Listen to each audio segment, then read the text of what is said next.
सड़क पर एक आदमी कैमरे पर राहगीरों से बात कर रहा है। वह पूछता है, अगर उन्हें 100 मिलियन वॉन मिलें तो वे क्या करेंगे? लड़की कहती है, उससे घर नहीं खरीदा जा सकता। आदमी नई कार खरीदने की सोचता है। दूसरी लड़की कहती है, वह पैसा बचत में डालेगी। फिर आदमी राहगीरों से पूछता है, क्या हो अगर वे दुनिया के सबसे अमीर बन जाएं? उसे जवाब देना कठिन लगता है। लड़की सोचती है कि वह कुछ नहीं करके जीवन बिता सकती है। दूसरी लड़की जानना चाहती है कि इतनी अमीर कैसे बने। ये कुछ जवाब थे। जो यह सवाल पूछ रहा है वह सबसे कम उम्र का कोरियाई है, जिसे सबसे अमीर व्यक्ति माना गया है। मेजबान उससे उसका रहस्य जानना चाहता है। अफवाहें हैं कि वह भविष्य देख सकता है। वह कहते हैं कि ऐसा नहीं होता, लेकिन वह कुछ देखते हैं। स्टूडियो में फिल्म क्रू के अलावा एक और है जो केवल उसे दिखता है।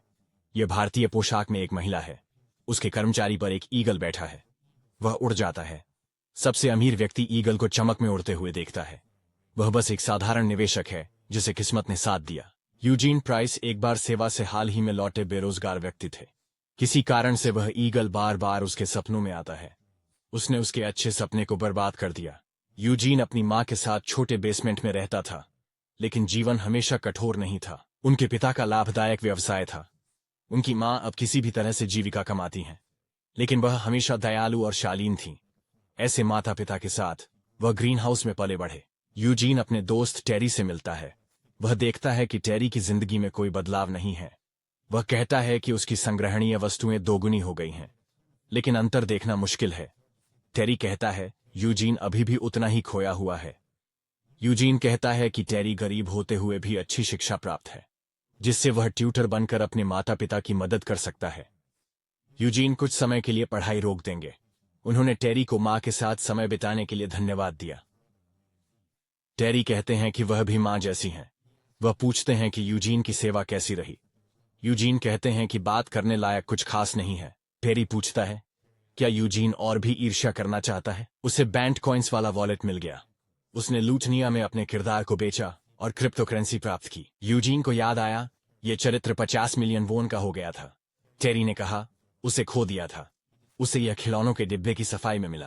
कल यह छोटी मूर्ति $1120 में बेची जा रही थी। आज के विनिमय दर पर $1 लगभग 1100 वॉन के बराबर है। यह लगभग 1.5 मिलियन के बराबर होता है। एक बैंड कॉइन की कीमत $1120 है, तो टेरी के पास 11,000 बैंड कॉइन है। यह 13.5 अरब वॉन है। यूजीन, जलन हो रही है तो मान लो। टेरी को भी समझने में समय लगा, लेकिन यह सच है। वह इतना स्तब्ध था कि खुश भी नहीं हो सका। यूजीन ने उससे 100 मिलियन मांगे। टेरी ने इनकार कर दिया। उसने पहले ही कुछ हिस्सा बेचने के लिए रखा है। इस दर पर कीमत और बढ़ सकती है। अगर यूजीन को पता होता तो वह और मेहनत से गेम खेलता। उसने टेरी के साथ खेला था। टेरी ने उसका चरित्र तब बेच दिया था। वह अपना हिस्सा वापस चाहता है। टेरी पूछता है, कितना? यूजीन याद करने की कोशिश करता है। फिर वह खिड़की से कुछ देखता है। वही ईगल। ईगल उड़कर टेरी के कमरे में चला जाता है। वह आग की चमक से घिरा है। यूजीन देखता है, दीवार पर आग की लपटें हैं। वे अक्षरों में बदल रही हैं। टेरी पूछता है, क्या हुआ? यूजीन पूछता है, क्या टेरी माउंटेन हिल को जानता है? वह एक्सचेंजर है जहां टेरी अपने बैंक नोट्स रखता है। यूजीन पूछता है कि क्या वह सुरक्षित है? क्या दिवालियापन की अफवाह है? और चमक से पर्वत हिल और दिवालियापन शब्द उभरते हैं। यूजीन ने सेना में यह ईगल और अक्षर देखे थे। शायद यह सच है। यूजीन ने टेरी से सभी बंटा कॉइन्स बेचने को कहा। वह इसे समझा नहीं सकता। टेरी को उस पर विश्वास करना होगा। टेरी सहमत हो गया। वह उन्हें वैसे भी बेचने वाला था। उसे सब कुछ समझाना होगा। भविष्यवाणी गायब हो गई। यूजीन सोच रहा है कि वह एक्सचेंजर का नाम कैसे जानता है। शायद उसने कहीं सुना होगा। अचानक टेरी को कुछ पता चलता है। माउंटेन हिल्स के सर्वर क्रैश हो गए। यूजीन पूछता है कि सिक्कों का क्या हुआ? टेरी ने उन्हें आखिरी क्षण में बेच दिया। अब वह समस्या का पता लगाएगा। सर्वर चालू हैं, लेकिन सभी खाते खाली हैं। टेरी पूछता है, क्या हो रहा है? यूजीन सच बताने का वादा करता है। वह नहीं जानता क्या कहे। टेरी कहता है, सस्पेंस में मत रखो, पूरी कहानी बताओ। यूजीन बताता है कि उसे भविष्य देखने की शक्ति प्राप्त हो गई है। 1 साल पहले सेना में वह मोर्टार फायरिंग रेंज पर था। उसे कहा गया कि वह ध्यान से सुने। अचानक यूजीन ने एक चील को देखा। वह पेड़ से उठकर उसकी ओर उड़ने लगी। यूजीन ने पूछा कि क्या किसी ने चील को देखा? वह उनके सिर के ऊपर से उड़ गई, लेकिन किसी ने उसे नहीं देखा। यूजीन समझ नहीं पा रहा था कि इसे कैसे नहीं देखा जा सकता। अचानक उसने चमक में के एम 188 विस्फोट लिखा देखा। यूजीन ने सोचा कि यह संवर्धित वास्तविकता तकनीक हो सकती है, लेकिन प्रशिक्षण में ऐसा कुछ नहीं था। वही खदान लॉन्च के लिए तैयार हो रही थी। जब किसी को लगता है कि उसकी जान खतरे में है तो शरीर मन से तेज प्रतिक्रिया करता है। यूजीन ने सैनिकों को लेटने को कहा। खदान में विस्फोट हो गया। यूजीन ने टेरी को बताया। वह बहुत भाग्यशाली था। इतना नजदीक होने पर भी उसे चोट नहीं आई। इस हादसे में कुछ लोग घायल हुए, लेकिन एक रहस्यमय चेतावनी से यूजीन बच गया। डॉक्टर ने कहा, दुर्घटना से उसकी याददाश्त में विकृति आई है। अगर यूजीन ने यह 2 बार अनुभव किया है तो यह संयोग नहीं है, यह एक सुपर पावर है। यूजीन पूछता है कि टेरी इतनी आसानी से विश्वास क्यों करता है। यूजीन को एनीमे की मानसिकता नहीं भूलनी चाहिए। अगर एक प्यारा एल्फ अभी टेरी के सामने आ जाए तो वह विश्वास कर लेगा। यूजीन ने काम की बात छेड़ी। उसका हिस्सा 1.5 अरब वॉन है। टेरी ने लुटेनिया में अपना किरदार बेचा। उसने यूजीन का किरदार भी बेच दिया। उसे मिले 11,000 बैंड सिक्कों में से 1,000 यूजीन के लिए था। यह 13.5 अरब का 9% है। यूजीन ने टेरी को धमकाया, पैसे नहीं दिए तो मूर्तियां जला देगा। वह कहता है कि यूजीन उसे किरदार नहीं देना चाहता था।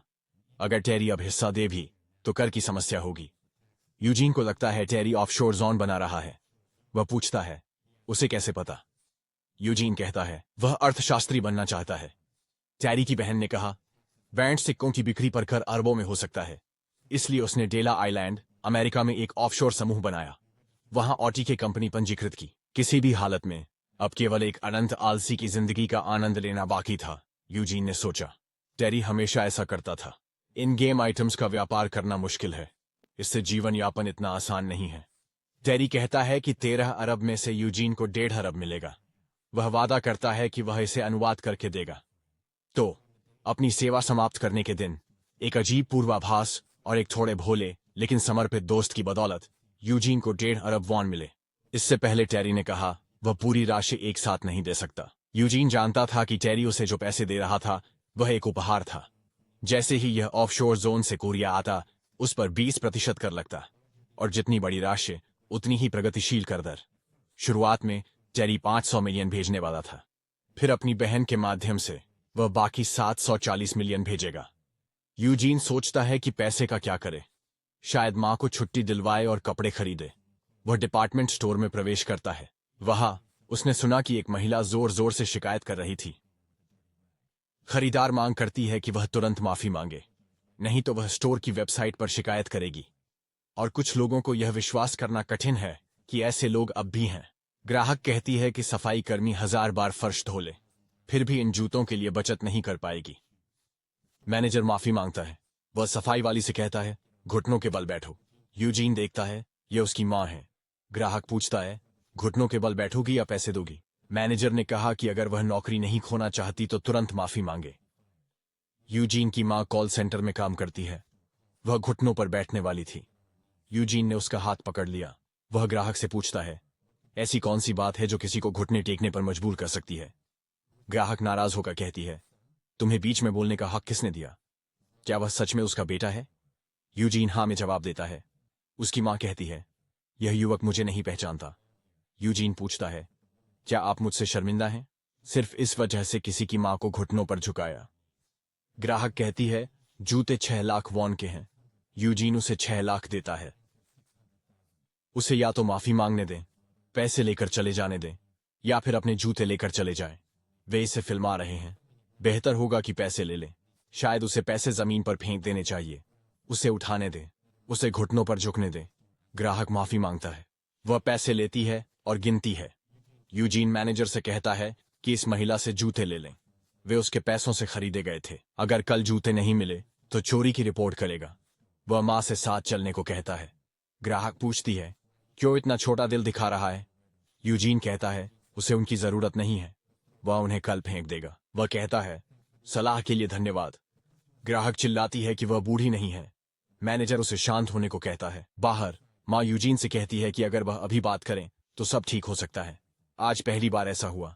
यूजीन पूछता है, तुम इतनी दुबली कब हो गई? मां कहती है, मैं ठीक हूं। उसे वहां काम नहीं करना चाहिए।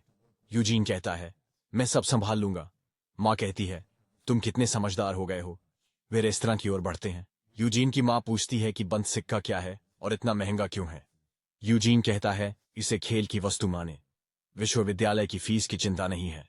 वह अब अपनी देखभाल कर सकता है। यूजीन की माँ कहती है कि उसने उसकी शिक्षा के लिए पैसे रख दिए हैं, अब उसे उस पर ध्यान देना चाहिए और पैसा बचाना चाहिए। यूजीन बाद में सोचेगा। अभी के लिए वह स्थान बदलने का सुझाव देता है। उन्हें लगता है कि माँ को खांसी अपार्टमेंट के कारण होती है। माँ ने चिंता न करने को कहा। यूजीन कहता है ये उसके पैसे हैं, वह इन्हें महत्वपूर्ण चीज पर खर्च करेगा। वह अपने पिता की तरह जिद्दी है। तभी उसे टेरी का फोन आता है। यूजीन बताता है वह माँ के साथ डिनर कर रहा है। टेरी वापस कोरिया आ गई है। दोस्त होटल पहुंचते हैं। टेरी की कार पर एनीमे कैरेक्टर हैं। यूजीन को अजीब लगता है। वह कहता है उसे अपने संसार में न खींचे। वे 3 मिनट देर से पहुंचे। टेरी की बहन हेलन ने यूजीन को लंबे समय से नहीं देखा। उसने पूछा क्या उसने सैन्य सेवा पूरी की और पढ़ाई शुरू की। हेलन ने उसे गोल्डन गेट में काम करने को कहा। यूजीन को संदेह है कि ग्लोबल इन्वेस्टमेंट बैंक उसे स्वीकार करेगा। हेलन चिंतित लग रही है।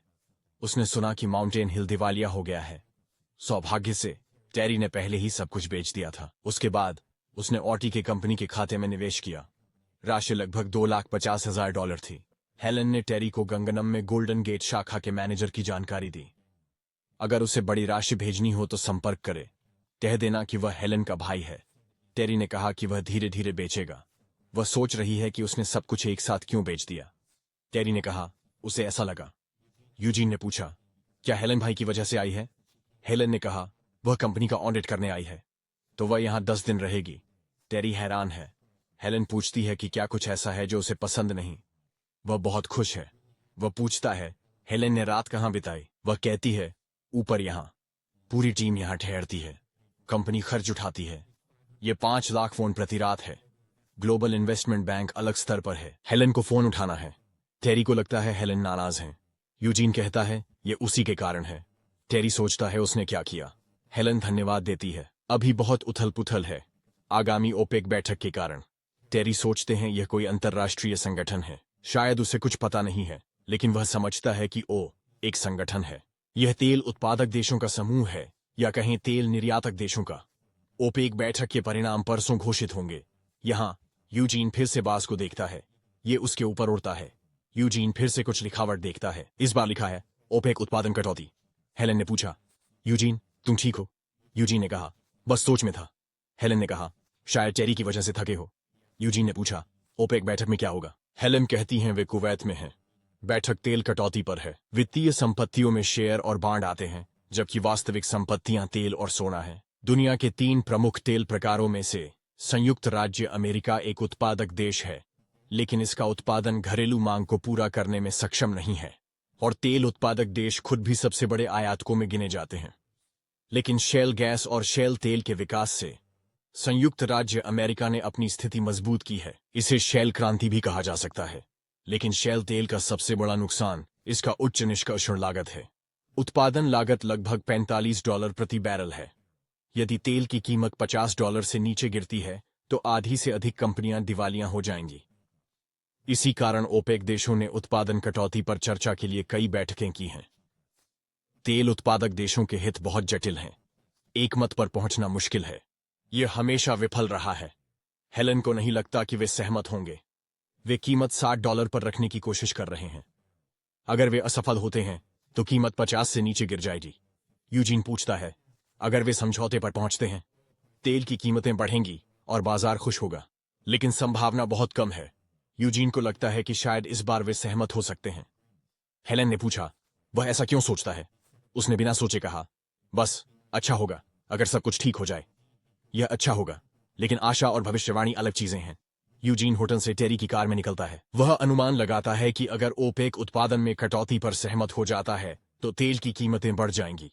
आप पहले से तेल खरीद सकते हैं, इससे अच्छा मुनाफा होगा। यूजीन ने मोर्टाल विस्फोट और माउंटेन हिल दिवालियेपन की भविष्यवाणी की थी, तो इस ओपेक समझौते की भी कर सकते हैं। यह निवेश पूंजी का सवाल है। यूजीन ने हाल ही में पट्टा किया।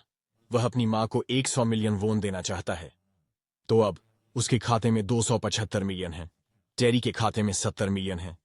सब कुछ निवेश करना उचित नहीं है। टेरी को एहसास हुआ कि यूजीन ने फिर से एक दृष्टि देखी थी। टेरी जिज्ञासु रूप से यूजीन से पूछ रहा है कि क्या हुआ। उसने ओपेक समझौते से जुड़ी भविष्यवाणी देखी थी।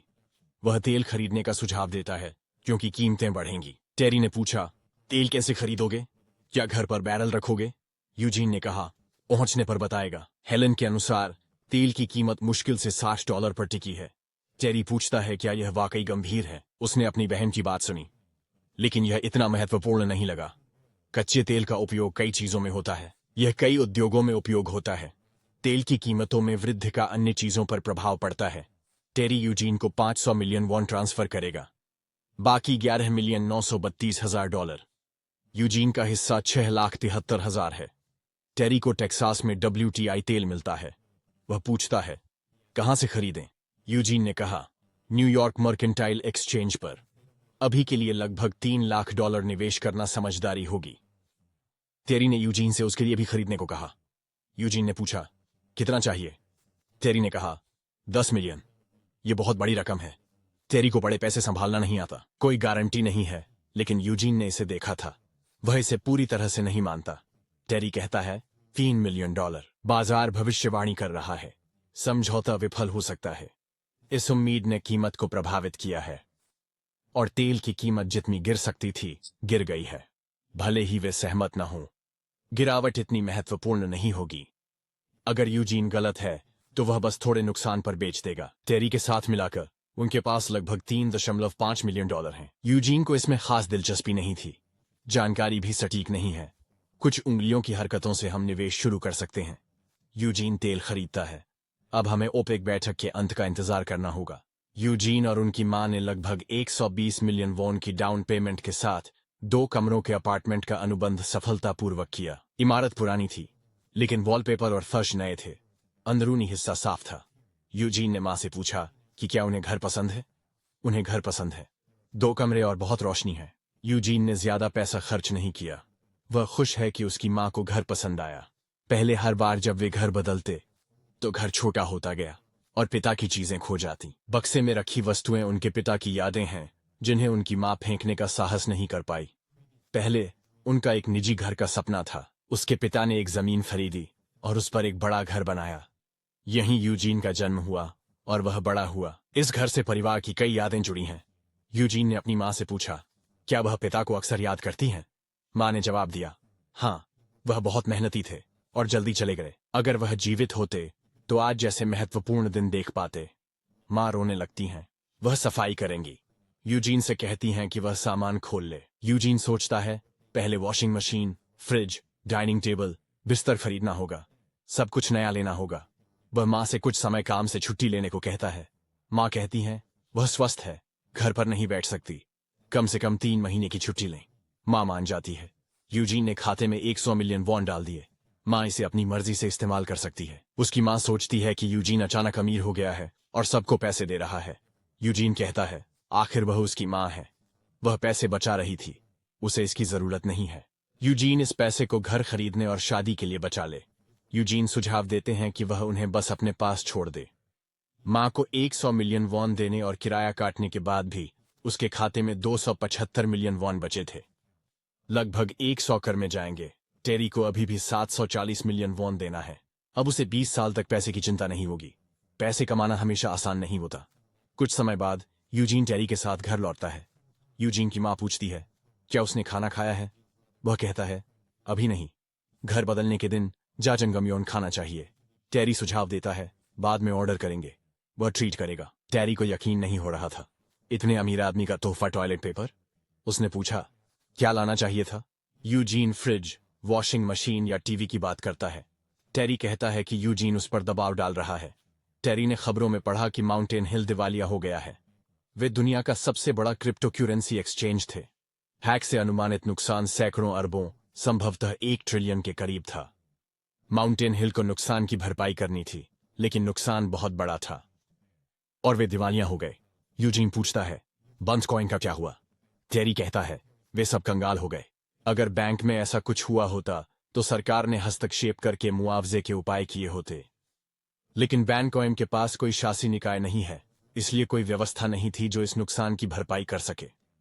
यूजीन ने माउंटेन हिल के दिवालियापन की भविष्यवाणी की थी। शायद यह किस्मत थी, लेकिन बहुत लाभदायक। टेरी मानता है कि यह संयोग नहीं है। यह एक छुपी हुई शक्ति है जो जीवन मरण के संकट में जागती है। यह है सुपर हीरो कैसे बनते हैं। यह ऑरेकल की आंख होगी। अच्छा लगता है। अब से टेरी इसे इसी नाम से बुलाएगा। अगर ओपेक की भविष्यवाणी सच हुई, यूजीन को विश्वास हो सकता है। अब तक यह 2 बार हुआ है। अगर वह इस बार गलत साबित होता है तो यह सिर्फ किस्मत होगी। टेरी पूछता है कि क्या वह यूजीन को ऑरेकल की आंख कह सकता है। यूजीन कहता है, उसे जो करना है वो करने दो। ओपेक बैठक के नतीजे अगले दिन घोषित होने वाले हैं, लेकिन टेरी की बहन ने कहा कि परिणाम कल आएंगे।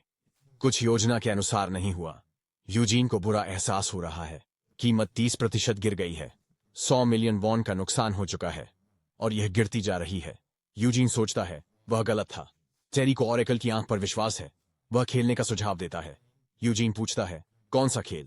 यह डेटिंग सिम्युलेटर है। यूजीन सोचता है कि 1.5 अरब वॉन प्रतिदिन भी जीवन भर आराम से जीने के लिए पर्याप्त नहीं है। वह बेफिक्री से खर्च करेगा, जल्दी कंगाल हो जाएगा। कुछ लॉटरी विजेता बेघर हो गए हैं। टेरी चिल्लाता है। यूजीन लड़की की दिलचस्पी खो रहा है। यदि यूजीन नहीं चाहता कि उसका पैसा खत्म हो तो उसे सतर्क रहना होगा। अब उसके पास इतना पैसा है कि उसे ट्यूटर की नौकरी की जरूरत नहीं लगती। अचानक टेरी घोषणा करता है, ओपेक बैठक के परिणाम आ गए हैं। उत्पादन में कटौती का फैसला हुआ है। WTI $73 पर है। कुछ मिनटों में 20% बढ़ा। यूजीन ने टेरी से खाता जांचने को कहा। उसने उत्पादन कटौती की भविष्यवाणी की। आगे का नहीं पता, सब बेचना होगा। टेरी ने बेच दिया। कितना कमाया? $6,30,000। वॉन में 700 मिलियन। यूजीन का हिस्सा 60 मिलियन है। टेरी ने 800 ट्रांसफर करने की पेशकश की। वह 740 मिलियन का ऋणी है। यूजीन ने कहा, $10 मिलियन निवेश करना चाहिए था। टेरी ने कहा, जीतने के बाद हर कोई यही कहता है। यह तीसरी बार है। चाहे वह गोले का विस्फोट हो, पहाड़ का दिवालियापन हो या उत्पादन कटौती का समझौता हो, उसकी दूरदर्शिता असली है। जब लोग सुपर पावर के बारे में सोचते हैं तो वे उड़ने, इमारतें नष्ट करने या टेलीकिनेसिस के बारे में सोचते हैं। लेकिन पूर्व ज्ञान इतना बड़ा मामला नहीं है। आप एक विमान पर उड़ सकते हैं। आप एक खुदाई मशीन से इमारत को ध्वस्त कर सकते हैं। इन सुपर पावर्स को मशीनें बदल सकती हैं, लेकिन भविष्यवाणी अटल है। भविष्यवाणी करना अभी भी असंभव है। कंप्यूटर और AI के बावजूद शायद यूजीन सब कुछ भविष्यवाणी कर सकता है। चुनाव, खेल, प्राकृतिक आपदाएं और अन्य। यह एक अविश्वसनीय क्षमता होगी। यूजीन सोचता है कि यह कब शुरू हुआ। टेरी ने कहा था कि यह एक छुपी हुई सुपर पावर थी जो एक महत्वपूर्ण स्थिति में सक्रिय हो गई थी। यूजीन यह नहीं समझ पा रहा है कि यह अब क्यों शुरू हुआ। अगर वह पहले देख सकता तो हर छुट्टी कैसीनो में बिताता।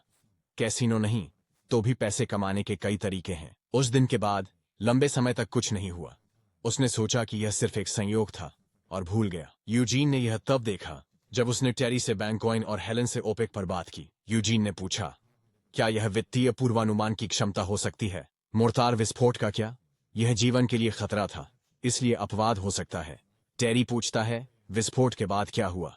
यह शायद बहुत जोरदार घटना थी। संभवतः यह घटना सैन्य खरीद में भ्रष्टाचार से संबंधित थी। विस्फोटित हुआ कि M18 शुरू से ही दोषपूर्ण था।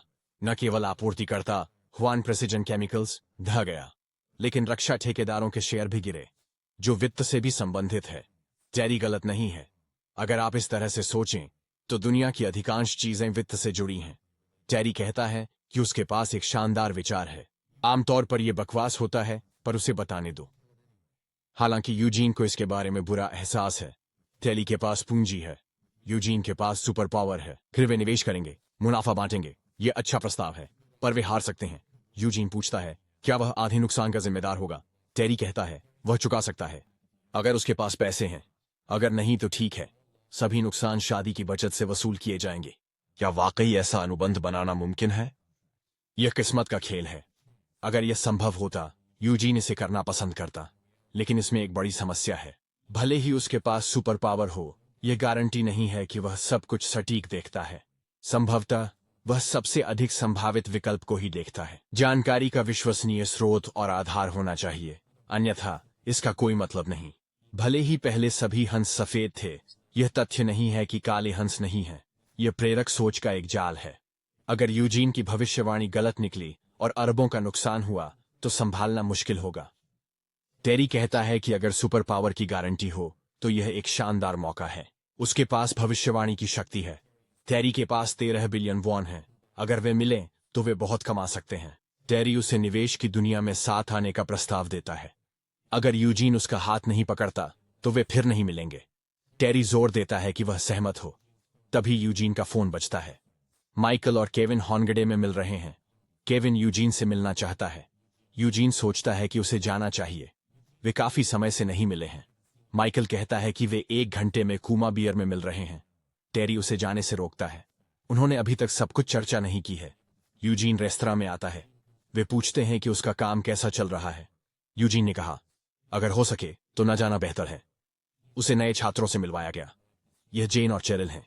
केविन देर से आएगा। माइकल ने कहा, बिना उसके शुरू करते हैं। वह पूछता है, क्या यूजीन अगले साल पढ़ाई फिर से शुरू करेगा? यूजीन कहता है कि वह सोचेगा। उसने आवाज और ट्यूशन की समस्याएं हल कर ली हैं, इसलिए जल्द से जल्द स्नातक करना बेहतर है। चेरिल ने ड्रिंक दी। उसने पूछा, क्या यूजीन उसके लिए डाल सकता है? यूजीन ने हाँ कहा। उसने देखा, वह अच्छी पीती है। चेरिल अब भी सोजू की 3 बोतलों का इंतजार कर रही है। केविन आता है। वे लंबे समय से नहीं मिले थे। शायद केविन नौकरी की तलाश में था। वह दूसरों की तुलना में अधिक भाग्यशाली है, क्योंकि वित्तीय क्षेत्र में भर्ती कम हो रही है। वाणिज्यिक बैंक अभी भी संभाल रहा है। निवेश बैंक अगले साल और अधिक कटौती करेगा। अभी माहौल तनावपूर्ण है। पुनर्गठन और छंटनी चल रही है। केवाईबी और डोरे का विलय होने वाला है। वे उद्योग में सबसे बड़े बन जाएंगे, दूसरे और चौथे सबसे बड़ी कंपनियों के विलय के बाद। यह निवेश बैंकिंग के लिए अच्छा है, लेकिन कर्मचारियों के लिए नहीं। विलय में छंटनी होती है। केविन को चिंता नहीं करनी चाहिए। नए लोगों से इस्तीफा मांगा जा रहा है, इसीलिए वह चिंतित है। काम दिलचस्प नहीं है। वह निजी इक्विटी में रुचि रखता है। उसे हमेशा विलय और अधिग्रहण पसंद था। ऐसा लगता है कि नौकरी मिल जाने से आप आराम नहीं कर सकते। महान उद्यमी होते हैं, लेकिन महान निवेशक नहीं। यही उनके देश की सच्चाई है। उन्हें किसी की जरूरत है जो विदेशी पूंजी से मुकाबला कर सके, जो मुनाफा कमाने के बाद मीडिया का निशाना बने। कौन जानता है ऐसा दिन कब आएगा? शायद कोई प्रतिभाशाली निवेशक उभरे, जैसे कोरियाई वॉरेन बफेट। इसी बीच चेरिल को फोन आता है। वह कहती है कि वे कूमा बियर पर हैं। यह सैली ब्लैक है। आज मिलना था, पर चेरिल फंस गई, इसलिए वह यहां आ रही है। चेरिल से पूछा, सैली को क्यों बुलाया?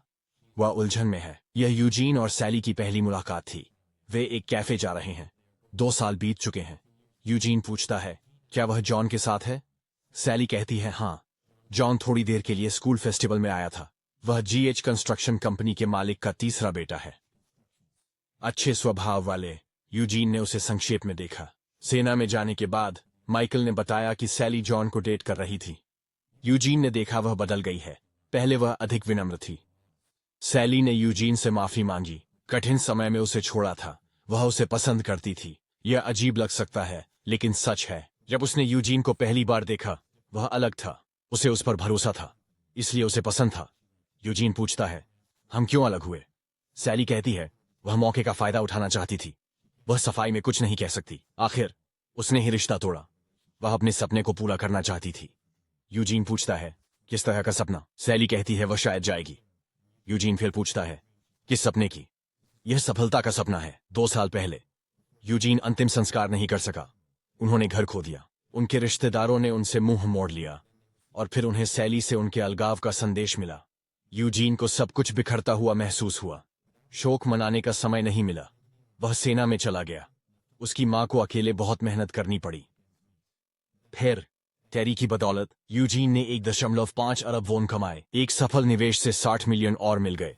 उसके पास लगभग 1.5 अरब आ गए। सैली के लिए सफलता का क्या मतलब है? शायद 1.5 अरब पर्याप्त नहीं है। अचानक यूजीन फिर से ईगल को देखता है। शायद वह भी पिएगा। इस बार वह क्या दिखाएगा? ईगल उठता है और उड़ जाता है, जैसे उसके पास कुछ दिखाने को नहीं है। यूजीन ने टेरी को जगाया। टेरी ने कहा, नशे में हो तो घर जाओ।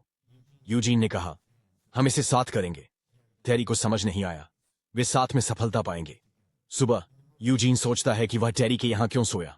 वह हैंगओवर बर्गर का ऑर्डर देता है। यूजीन कहता है, हमें हैंगओवर सूप पर बात करनी है। टेरी पूछता है, कल रात कुछ हुआ था? यूजीन को ईगल याद आता है। वह कहता है, मुझे कुछ याद नहीं। उसे रात की कसम याद है। खाने के बाद बात करेंगे। यूजीन ने पूछा, टेरी ने कभी निवेश किया? नहीं, सिवाय तेल के। बैंक का सिक्का भी गिना जाता है। यूजीन क्लब का सदस्य था। उसने कुछ पैसे लगाए थे। सबसे अच्छा निवेश 1 मिलियन वोन का था। उसे आधा नुकसान हुआ।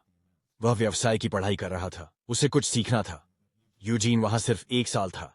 उसने क्लब से कुछ चीजें भी सीखी। वह पूछता है कि टेरी के खाते में कितना पैसा है। वह कहता है $1.5 मिलियन। जो 13 बिलियन वॉन है। आम लोग इतनी बड़ी राशि कभी नहीं देख पाएंगे। मैं सोचता हूं आप इतने पैसे से क्या करेंगे। निवेश में पूंजी का आकार अहम है। 10 मिलियन बनाने के लिए 100% रिटर्न चाहिए, लेकिन 10 बिलियन के साथ 1% काफी है। इसीलिए टेरी इतनी आसानी से 700 मिलियन वॉन कमा सका। लेकिन असफलता पर नुकसान भी बड़ा होता। टेरी पूछते हैं, कहां से शुरू करें? 13 अरब वॉन के साथ निवेश क्यों? वह ब्याज पर आराम से जी सकते थे। जितना पैसा उतना अच्छा। यह मजेदार है, जैसे एक खेल। यूजीन कहते हैं, पैसा कमाना मजेदार है जब तक आप इसे खोना शुरू नहीं करते। टेरी ने पूछा कि क्या वह और कमाकर कुछ करना चाहेंगे। यूजीन को नहीं पता।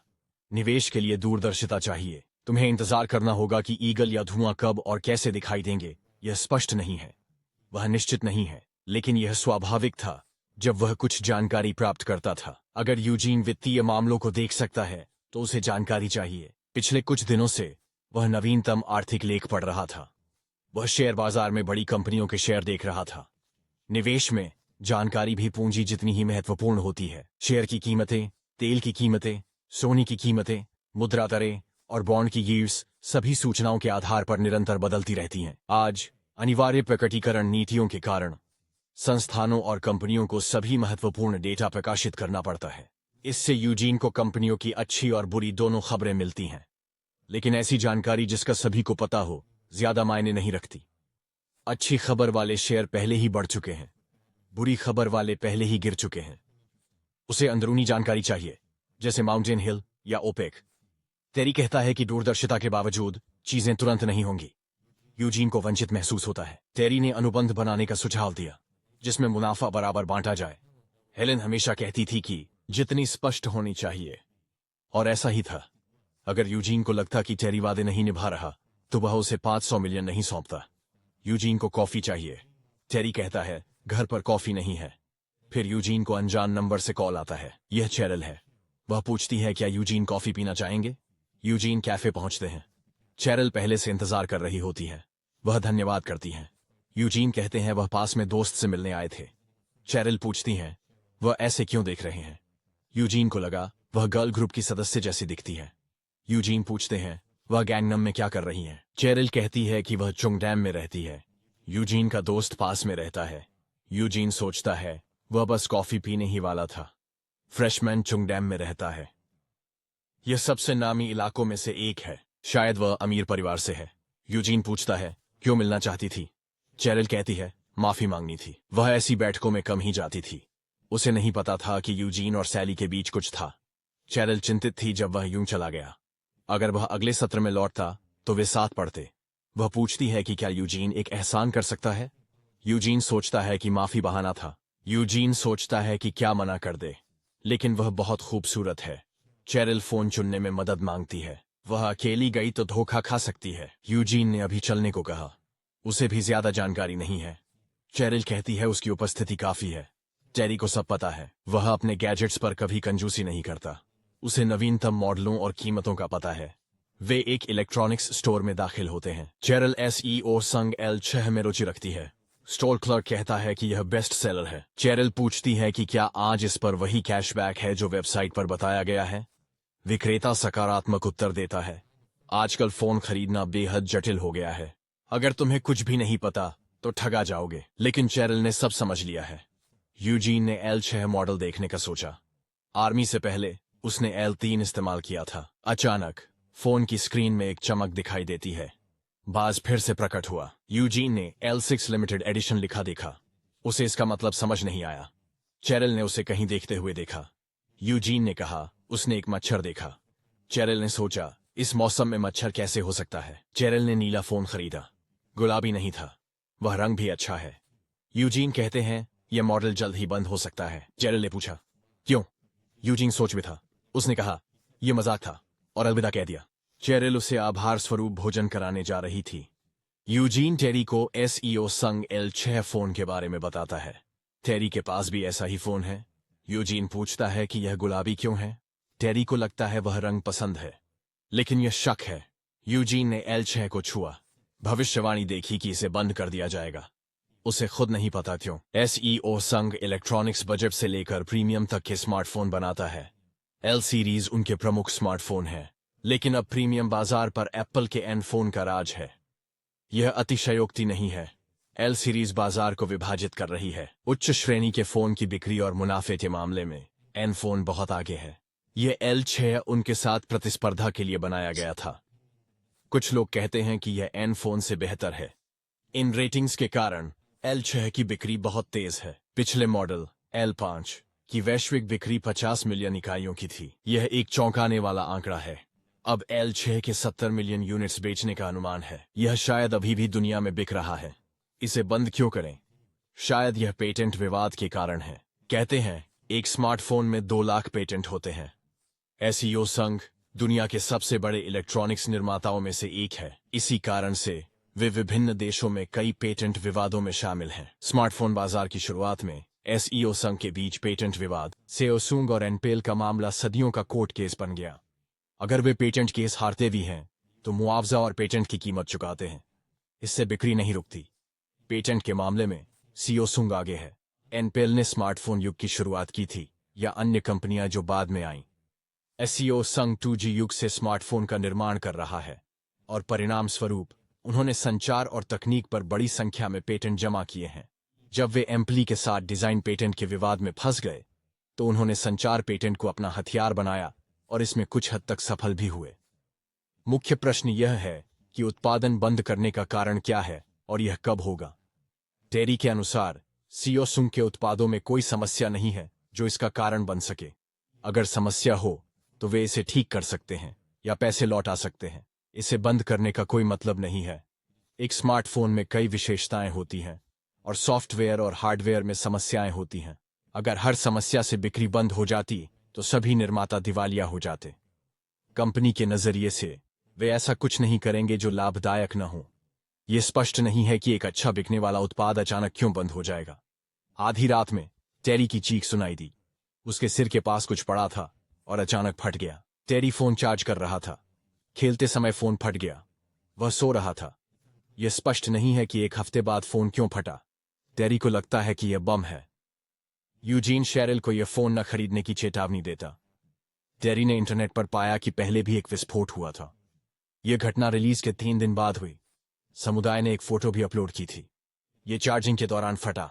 सैमसंग इलेक्ट्रॉनिक्स की त्वरित प्रतिक्रिया के कारण इसे जल्दी से दबा दिया गया। ब्लॉगों और फेसबुक नोट्स पर इसी तरह की अन्य पोस्ट भी थीं। अगर अनरिकॉर्डेड मामलों को ध्यान में लें तो संभवतः और भी मामले होते। निर्माता के नजरिए से वे गुणवत्ता विवाद नहीं चाहते। यह आश्चर्य की बात नहीं है कि उन्होंने पैसे देकर लोगों को चुप कराया हो। सैमसंग ने कहा कि यह बाहरी प्रभाव के कारण था। फोन विस्फोट इतने दुर्लभ नहीं है। सवाल अनुपात का है जो अलग है। 1 लाख में से 1 या 1 लाख में से 1। विस्फोटों के अलावा कुछ छोटी समस्याएं थीं, लेकिन इससे बिक्री पर ज्यादा असर नहीं पड़ा। ऐसा लगता है कि एन फोन 7 L6 की रिलीज तक हावी रहेगा। यूजीन पूछता है क्या निर्माण में कोई समस्या थी। टेरी का मानना है कि सैमसंग ऐसी गलती नहीं करेगा जो एक छोटी कंपनी भी नहीं करेगी।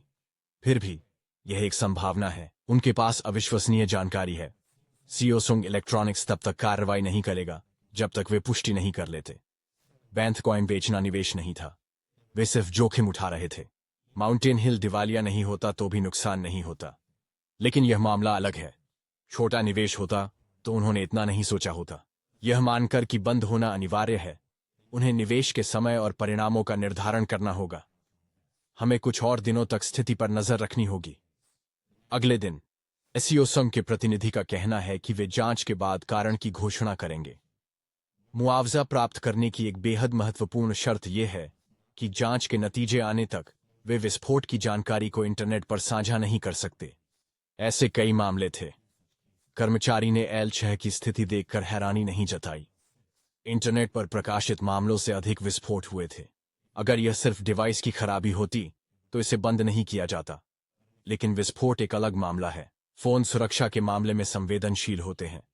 वे हमेशा व्यक्ति के साथ होते हैं। अगर विस्फोट के समय टेरी फोन पर होते तो उन्हें गंभीर चोट लग सकती थी। इस दर से इसे बिक्री रद्द करने का कारण माना जा सकता है। एसईओ संघ इलेक्ट्रॉनिक्स का वार्षिक संचालन लाभ 30 ट्रिलियन वॉन से अधिक है, जो अर्धचालकों, डिस्प्ले, घरेलू उपकरणों और अन्य क्षेत्रों में विभाजित है। इनमें से 40% लाभ स्मार्टफोन से आता है। IMIT मोबाइल कम्युनिकेशंस डिवीजन, जिसमें स्मार्टफोन शामिल हैं, यूजीन का कहना है कि L6 बंद होने पर वे 40% लाभ खो देंगे। टेरी को लगता है कि स्थिति इतनी खराब नहीं होगी। उनके पास मध्यम और निम्न स्तरीय उत्पाद हैं, लेकिन इससे सीईओ संघ को नुकसान होगा।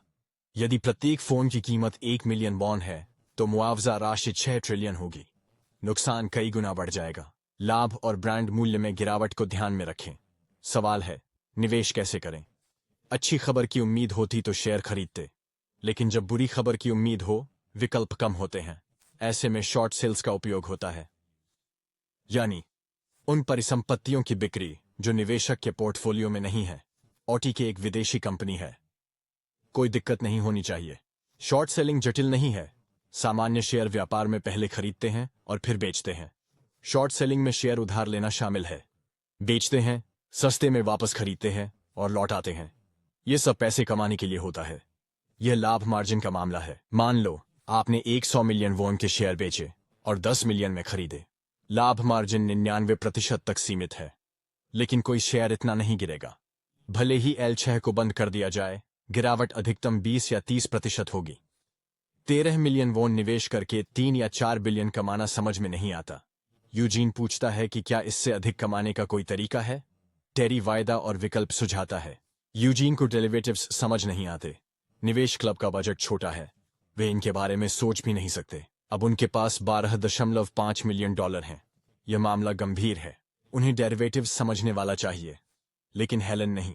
अगर वह पूछे कि वे वायदा और विकल्प के बारे में क्या सोचते हैं, तो उनके पास अच्छा जवाब नहीं होगा। टेरी सुझाव देता है कि यूजीन उसकी दूरदर्शिता पर भरोसा करता है, लेकिन हेलन का गुस्सा कम नहीं आंका जा सकता। यूजीन को एक व्यक्ति का पता है, पीटर स्टील, जो निवेश क्लब के पूर्व अध्यक्ष हैं। कुछ लोग उन्हें सन की मानते हैं, कुछ उन्हें जीनियस समझते हैं। कुछ कई क्षेत्रों में प्रतिभाशाली होते हैं, कुछ एक में ही उत्कृष्ट होते हैं। पीटर स्टील दूसरे समूह से हैं। वह ऑस्ट्रेलिया में पले बढ़े, इसलिए अंग्रेजी में कोई समस्या नहीं थी, लेकिन उनकी ग्रेड औसत से नीचे थी। उसे कोरियाई विश्वविद्यालय में विशेष प्रतिभा के कारण स्वीकार किया गया। वह गणितीय विलक्षण था। पहले वर्ष से ही चौथे वर्ष की कक्षाओं में जाते हुए वह एक समस्या पर अटक गया। उसे प्रोफेसर ने दी थी और उसने उसे 3 दिन और 3 रात में हल कर लिया। फिर वह गलती से एक निवेश क्लब में शामिल हो गया और शेयर बाजार में पूरी तरह से डूब गया। जब वह निवेश सिमुलेशन का आनंद ले रहा था, एक छोटी कंपनी QM के टेक ने उनका ध्यान खींचा।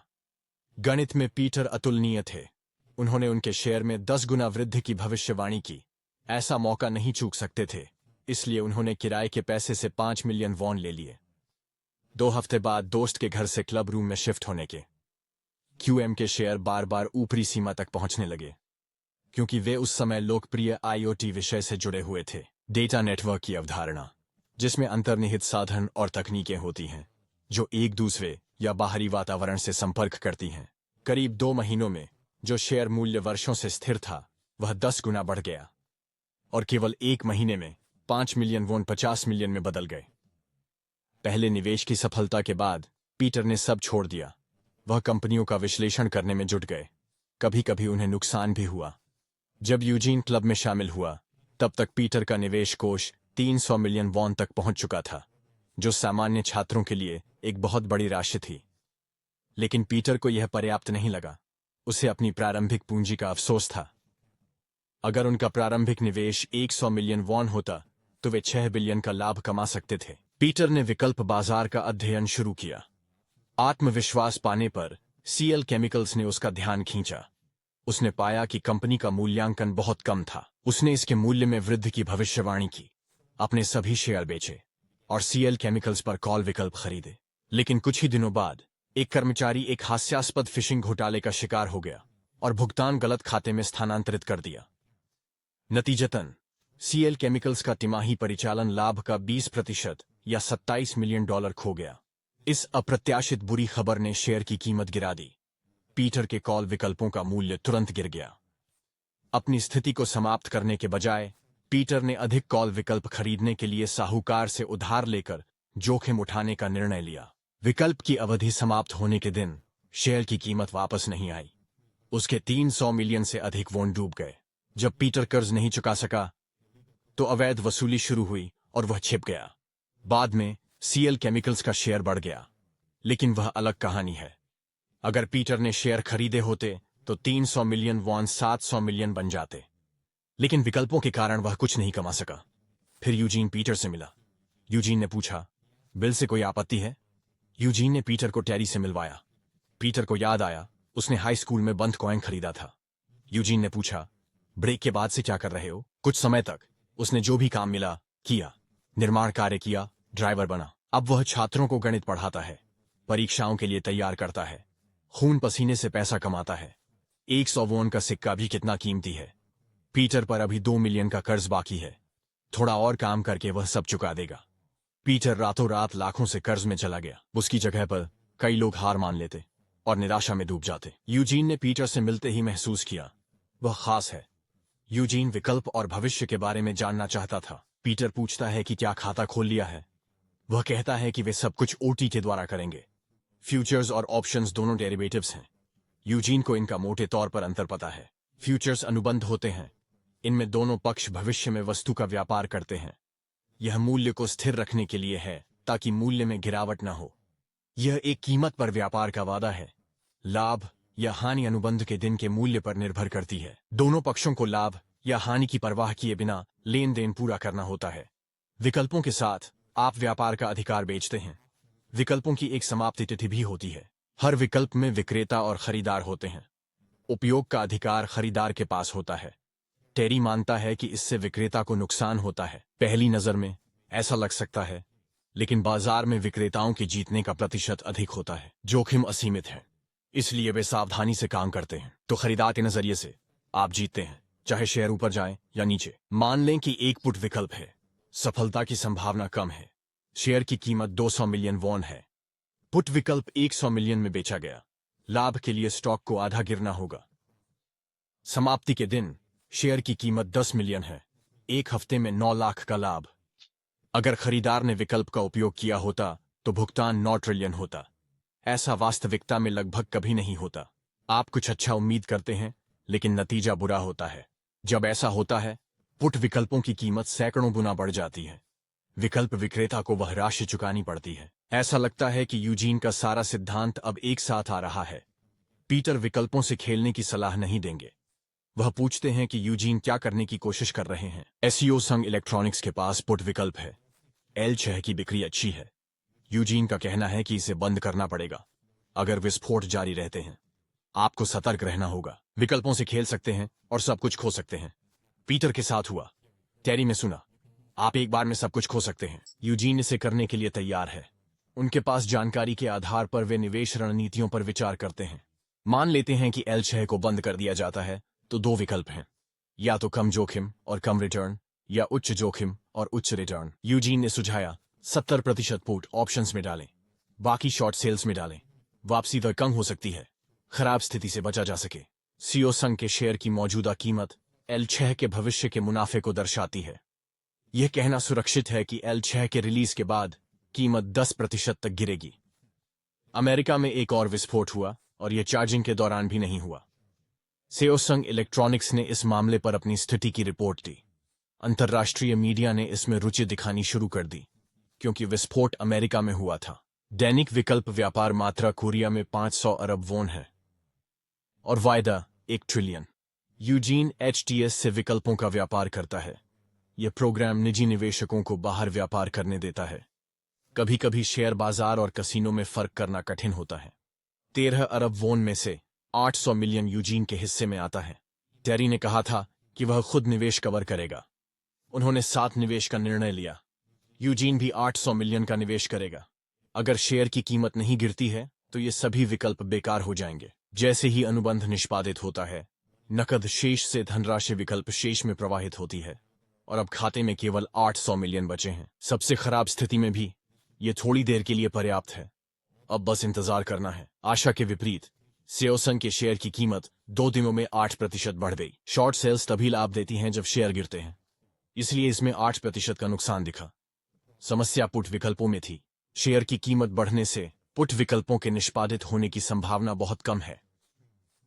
दूसरे शब्दों में, वे बेकार काबिज बन गए हैं। टेरी कुछ नहीं कहता, लेकिन चिंतित दिखता है। अफवाह है कि सेओसंग ने बैटरियां बदलने का निर्णय लिया है। फिर भी 10 और विस्फोट हुए। स्टॉक की कीमत बढ़ी।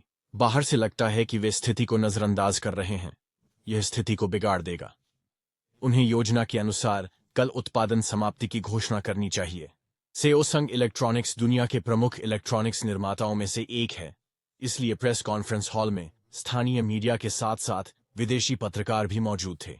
सेओसंग इलेक्ट्रॉनिक्स के अध्यक्ष अपने ग्राहकों का धन्यवाद करते हैं जो उनके उत्पादों का समर्थन और प्यार करते हैं। संक्षेप में कहें तो इन विस्फोटों का कारण सैमसंग एसबी बैटरी थी। कंपनी ने प्रभावित ग्राहकों को मुआवजा देने का वादा किया। उन्होंने कहा कि वे बैटरी को बीटीएल से बदलेंगे और फिर से लॉन्च करेंगे। 6 मिलियन उपकरणों की पूरी रिकॉल की घोषणा की गई है। यह उत्पादन बंद नहीं है। लोगों को सेओसंग का वापसी निर्णय पसंद आया। इससे कंपनी को 6 ट्रिलियन वॉन का नुकसान होगा। हालांकि उत्पादन लागत के मामले में नुकसान केवल 2 ट्रिलियन का है। इसके अलावा ऐसी भी अटकलें हैं कि लौट आए गए फोन को पॉलिश करके बैटरी बदलकर और नए के रूप में फिर से बेचा जाएगा। रिकॉल की घोषणा के बाद गिरते हुए शेयर फिर से बढ़ गए और केवल 1.5% की गिरावट के साथ स्थिर हो गए। साथ ही शेयरधारकों के लिए एक वापसी नीति की घोषणा की गई जिसमें त्रैमासिक लाभांश शामिल है। यह एक बड़े निगम में कुशल संकट प्रबंधन का प्रदर्शन है। सेओसंग की रणनीति ने शेयर की कीमत की वसूली को तेज कर दिया। नुकसान पहले ही 6 अरब वॉन तक पहुंच चुका था। शुरुआती निवेश का आधा नुकसान। यूजीन ने नहीं सोचा था ऐसा होगा। हालांकि उन्होंने मुनाफा बांटने पर सहमति जताई। टेरी को ज्यादातर नुकसान उठाना पड़ेगा। यूजीन इतने बड़े नुकसान को कवर नहीं कर सकता। 60 अरब वॉन जीवन भर के लिए काफी हैं। शायद यूजीन साल में 1 अरब वॉन भी न खर्च करे। खोई पूंजी का 50% वापस पाने के लिए 100% लाभ चाहिए। बड़ी समस्या यह है कि यह अभी अंत नहीं है। यदि यूजीन पूंजी वापस नहीं करता और इसे बढ़ाता नहीं तो शेष अरबों भी गायब हो जाएंगे। उसे अब नहीं पता कि क्या करना है। यूजीन और टेरी दोनों अपने बिस्तरों से उठते हैं। यूजीन सोचता है टेरी भी जाग रहा था। वह कहता है कि यूजीन के कराहने से जागा। सेओसंग का स्टॉक मूल्य फिर न बढ़े। अधिकांश लोग स्टॉक मूल्य के गिरने से चिंतित हैं। वे इसके बढ़ने से भी चिंतित हैं। एकमात्र निश्चित बात यह है कि एल6 को बंद कर दिया जाएगा। यूजीन को लगता है टेरी उसे दोष देता है, लेकिन टेरी ने पहले निवेश का प्रस्ताव रखा था। यह कहानी अभी खत्म नहीं हुई। उपकरणों को वापस मंगाने से समस्या हल नहीं होगी। हालांकि सेओसंग ने कहा कि समस्या बैटरी में है। यह कुछ और भी हो सकता है। वे पूरी तरह गलत नहीं है। समस्या समय की है। विकल्प की समाप्ति से पहले ज्यादा समय नहीं बचा है। सेओसंग की घोषणा के 1 सप्ताह बाद रिकॉल शुरू हुआ। एक दिन में 30,000 नए केंद्र खोले गए। जो लोग प्रतिस्थापन प्राप्त कर रहे थे और नए ग्राहक दोनों ही खुश थे। अनिश्चितताओं के हल होते ही सेओसंग इलेक्ट्रॉनिक्स के स्टॉक मूल्य फिर से बढ़ने लगे। इस बीच नुकसान 9 अरब वॉन से अधिक हो गया था और 13 अरब में से केवल 3 अरब 50 करोड़ बचे थे। सौभाग्य से उन्होंने शॉर्ट सेलिंग की थी। अगर पुट विकल्पों में निवेश किया होता तो कुछ नहीं बचता। टेरी को यकीन नहीं हो रहा कि बैंक कॉइन का पैसा गायब हो गया। अब पुट विकल्प बेकार हैं। हालांकि 3 और आधा अरब बचे हैं। यह कोई सांत्वना नहीं है। यूजीन ने खुद 600 मिलियन खो दिए हैं। अगले हफ्ते अगर कुछ नहीं हुआ तो सब खत्म हो जाएगा। एक गलत भविष्यवाणी ने आपदा ला दी। लगता है उसके साथ भी वही होगा। या तो उसकी भविष्यवाणी गलत थी या उसने कुछ चूक की। टेरी कहता है कि वह बिना इस पैसे के भी अच्छा था। यूजीन का एक सपना है। विमान में अग्निशामक चालू है। कोई घायल हो गया है। फर्श पर एक फटा हुआ फोन और एक टिकट पड़ा है। तारीख 9 दिसंबर है। यूजीन जाग जाता है। उसे एहसास होता है कि 4 दिन बचे हैं। 4 दिनों में कुछ ऐसा होगा जिससे एल6 को बंद कर दिया जाएगा। अगर यह एक दृष्टि में था तो ऐसा ही होगा। किसी ने लिखा कि एल6 को नए फोन से बदलने के बाद भी कोई अंतर नहीं दिख रहा है। बदला हुआ फोन 2 घंटे पहले फट गया। केस लगाने और डिवाइस को चार्जर से जोड़ने के बाद इसमें आग लग गई। सेओसंग ने इस मुद्दे पर पहले ही एक प्रमाणित बाहरी एजेंसी से जांच शुरू करवा दी है। वे इसे बाहरी प्रभाव मानते हैं। अगर वे निश्चित होते तो ऐसा नहीं करते। टेरी को योगी बोरा याद आते हैं। यूजीन योगी बेरा को जानते हैं। टेरी ने एक अक्षर गलत किया। यह उदाहरण ऐसा लगता है कि यह खत्म होने तक खत्म नहीं होता। सेओसंग ने कहा कि आग का कारण एसबी बैटरी थी। उन्होंने इसे बीएलटी से बदला, लेकिन फिर भी विस्फोट हुआ। शायद यह मुआवजा पाने के लिए किया गया है या शायद समस्या उपकरण में ही है। वे अगले 4 दिनों में देखेंगे कि क्या होता है। 4 दिन बाद जब पुष्टि की गई तो पता चला कि उड़ान के दौरान विस्फोट हुआ फोन नवीनतम सेओसंग मॉडल का था। वह यात्री जिसने अपनी जेब में फोन रखा हुआ था उसकी जांघ और उंगलियों में जलन हो गई और विमान ने उड़ान भरने के 30 मिनट बाद आपातकालीन लैंडिंग की। घायल यात्री ने एक दिन पहले पुराना L6 नए से बदला था। सेओसुंग इलेक्ट्रॉनिक्स की ओर से कोई तत्काल प्रतिक्रिया नहीं मिली। जल्द ही यह खबर मीडिया में फैल गई। अमेरिकी एयरलाइंस ने L6 पर प्रतिबंध लगा दिया। इस खबर के बाद सेओसुंग मुख्यालय में आपातकालीन बैठक बुलाई गई। उद्घाटन घंटी के बाद सेओसुंग के शेयर गिरने लगे। दोपहर से पहले 13% गिर गए। विशेषज्ञ कहते हैं अब खरीदने का समय है। अगर सब अच्छा चल रहा है तो वे खुद खरीदें। जब बड़ी संस्थाएं बेच रही थीं, केवल निजी निवेशकों ने खरीदारी का समर्थन किया। उन्होंने तय किया कि यह उत्पादन बंद करने की सबसे खराब स्थिति नहीं थी। उपाध्यक्ष सेओसुंग सम्मेलन कक्ष में प्रवेश करते हैं। उनका मानना है कि मूल कारण बैटरी को बदल दिया गया था, लेकिन यह स्पष्ट नहीं है कि प्रतिस्थापन उत्पाद क्यों फटा। अंतर्राष्ट्रीय प्रबंधन के प्रमुख ने बताया कि विस्फोट का कारण जांच में है। सप्ताह लग सकता है। सटीक कारण में अधिक समय लगेगा। शायद उन्होंने वापसी में जल्दबाजी की। उन्हें पहले सटीक कारण का पता लगाना चाहिए था। रणनीतिक विकास निदेशक का कहना है कि वे वापसी से समय लेंगे। इस दौरान वे दोष का पता लगाकर उसे समाप्त करेंगे। उनका मुख्य कार्य समय प्राप्त करना है। इसे ठीक करना उपभोक्ताओं को नहीं मनाएगा। वापसी सबसे अच्छा कदम है। समस्या यह है कि यह दूसरी बार है। यह अज्ञात है कि वे सटीक कारण खोज पाएंगे या नहीं। एक और तरीका है, लेकिन कोई इसका उल्लेख नहीं करता। अध्यक्ष सोचते हैं कि उनके पिता ने क्या निर्णय लिया होता। इस कंपनी की स्थापना उनके दादा ने की थी। उनके पिता ने इसे विकसित किया। जब उनके पिता बीमार हो गए तो इस कंपनी का प्रबंधन उपाध्यक्ष के जिम्मे आ गया। जब वह बच्चा था, उसके दादा ने कहा कि एक निगम थीसियस के जहाज की तरह है, लेकिन बाद में उपाध्यक्ष ने थीसिस के विरोधाभास नामक एक अवधारणा के बारे में सीखा। थीसियस जहाज पर लौटे। एथेनियनों ने इसे संरक्षित किया। जब तख्ते सड़ गए तो उन्हें नए तख्तों से बदल दिया गया, और जब पतवार सड़ गई, नए हिस्से उनकी जगह लगाए गए। हजारों सालों के भंडारण और मूल हिस्सों के कई बार बदलने के बाद अब कोई भी मूल भाग नहीं बचा है, और इसे पहले की तरह थीसियस का जहाज कहना मुश्किल है। यही बात निगम के साथ है। सेओसंग की स्थापना कोरियाई युद्ध के दौरान हुई थी। उस समय वे घरेलू उपकरण बना और बेच रहे थे। वे जापानी कंपनियों से तकनीक खरीद रहे थे। उस समय के सभी कर्मचारी अब नहीं हैं। उस समय के उत्पाद अब नहीं बनते। मुख्यालय और फैक्ट्रियों को कई बार स्थानांतरित किया गया है। सब कुछ बदल गया है, लेकिन सेओसुंग इलेक्ट्रॉनिक्स वही है। उपाध्यक्ष सोचते हैं अब उनकी कंपनी को क्या परिभाषित करता है। उन्होंने घोषणा की कि अब से वे L6 का उत्पादन बंद करेंगे। सभी बेचे गए उत्पाद वापस ले लिए जाएंगे, और जो उपभोक्ता उपकरण बदलना चाहते हैं उन्हें उचित मुआवजा मिलेगा। उत्पादन रोकना सबसे खराब विकल्प है। हर बेची हुई यूनिट के लिए धन वापसी। भविष्य में इस मॉडल की बिक्री बंद। वे छवि को नुकसान से नहीं बचा पाएंगे। कितना भी नुकसान हो, पैसा फिर कमाया जा सकता है, लेकिन अगर कंपनी विश्वास खो देती है तो यह अंत है। उन्होंने पहले ही इसे एक समस्याग्रस्त उत्पाद के कारण खो दिया। इसे ठीक किए बिना वापसी शुरू करके फिर से खो दिया। यह उनका आखिरी मौका है। अंतर्राष्ट्रीय प्रबंधन के अध्यक्ष तुरंत एक घोषणा करेंगे। सेओसंग उन ग्राहकों और साझेदारों से क्षमा चाहता है जिन्होंने L6 पर विश्वास किया और इसे पसंद किया। इस घटना से हुई असुविधा और चिंता के लिए जांच और विस्तृत परीक्षण चल रहे हैं। उन्होंने कहा कि यह निर्णय ग्राहकों की सुरक्षा को ध्यान में रखते हुए लिया गया है।